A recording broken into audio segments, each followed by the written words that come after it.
I'm back working on this stunning gem boulder opal and I'll be finishing it in this post. I'm now going to take this opal from that rough surface to a silky, smooth, beautiful, high quality finish.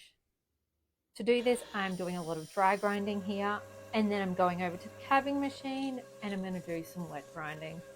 I've already mostly shaped the opal, so there isn't a lot of shaping to do. It's just getting that face perfect and smooth, and then I can move on to the back.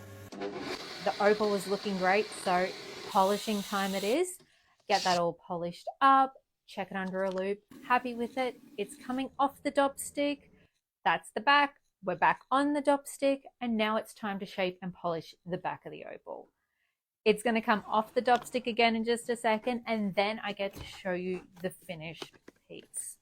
This is an absolutely incredible opal. I'm so glad I filmed this and have been filming it start to finish and able to then share that process and transformation with you.